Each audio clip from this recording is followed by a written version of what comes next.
Bienvenue dans ce cours de Taj-Maj. Aujourd'hui, nous allons parler probabilité. En première partie, nous allons vous lister les différentes propriétés que vous devez connaître sur les probabilités.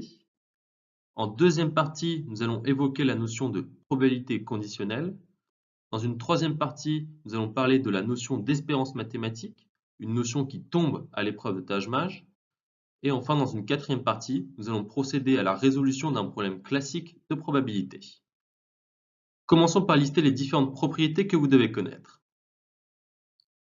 Pour tout événement A, on sait que la probabilité de A est toujours comprise entre 0 et 1, 0 et 1 étant inclus. Notez aussi que la probabilité de l'événement impossible est égale à 0.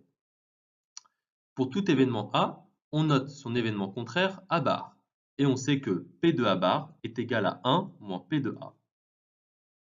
Supposons qu'on a A1, A2 jusqu'à AN qui sont tous des événements incompatibles 2 à 2. Alors, P de A1 union A2 jusqu'à union AN est égal à P de A1 plus P de A2, etc. jusqu'à P de AN. Dernière propriété à connaître, si A et B sont deux événements, alors P de A union B est égal à P de A plus P de B moins P de A inter B. Nous consacrons notre deuxième partie à la notion de probabilité conditionnelle, une notion que vous devez absolument connaître. On considère deux événements A et B avec P de B différents de 0. La probabilité conditionnelle de A sachant B est notée de cette manière-ci. Notez que la probabilité conditionnelle de A sachant B signifie que l'événement A est conditionné à la réalisation de l'événement B.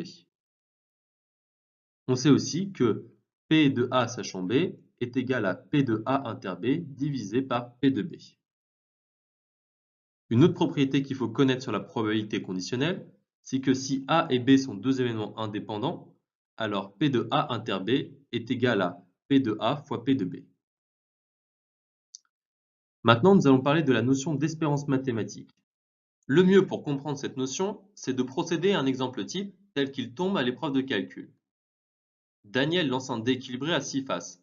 S'il tombe sur un 1, il gagne 1 euro. S'il tombe sur un 2, il gagne 2 euros, etc., etc. Quelle est l'espérance de gain de Daniel? On va définir une variable aléatoire x associée au gain potentiel de Daniel.